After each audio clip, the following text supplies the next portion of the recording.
أعوذ بالله من الشيطان الرجيم. بسم الله الرحمن الرحيم.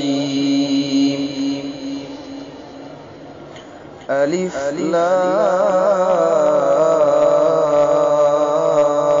را. تلك آيات الكتاب المبين. إنا أنزلناه قرآنا عربيا لعلكم تعقلون. نحن نقص عليك أحسن القصص بما أوحينا إليك هذا القرآن وإن كنت من قبله لمن الغافلين. إذ قال يوسف لأبيه يا أبت إني رأيت 11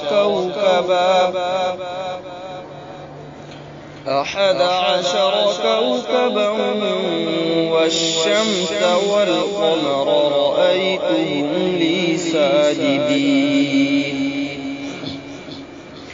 قال يا بني لا تقصص رؤياك على إخوتك فيكيدوا لك كيدا إن الشيطان للإنسان عدو مبين.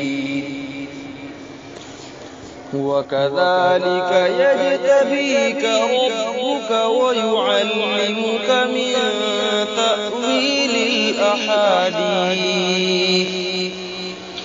ويتم نعمته عليك وعلى آل يعقوب كما أتمها على أبويك من قبل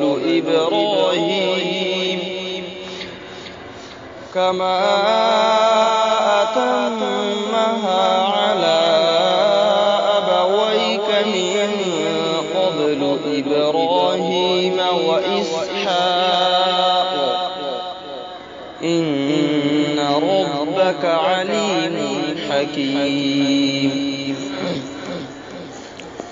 لقد كان في يوسف وإخوته آيات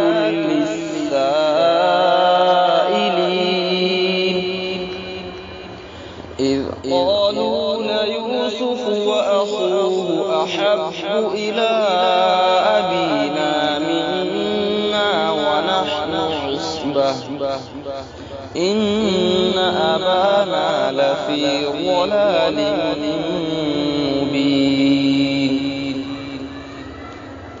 اقتلوا يوسف أو اطرحوه أرضا يصل لكم وجه أبيكم وتكونوا من بعده قوما صالحين. قال قائل منهم لا تقتلوا يوسف وألقوه في غيابة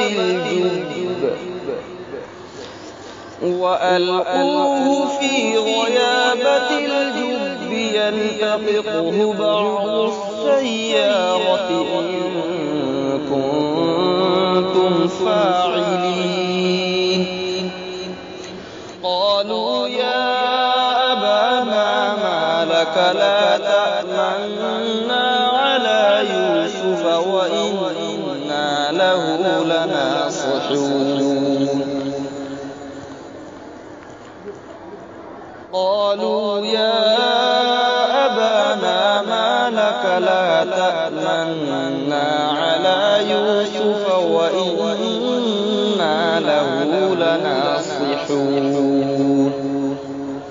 أرسله معنا غدا يرتع ويلعب وإنا له لحافظون.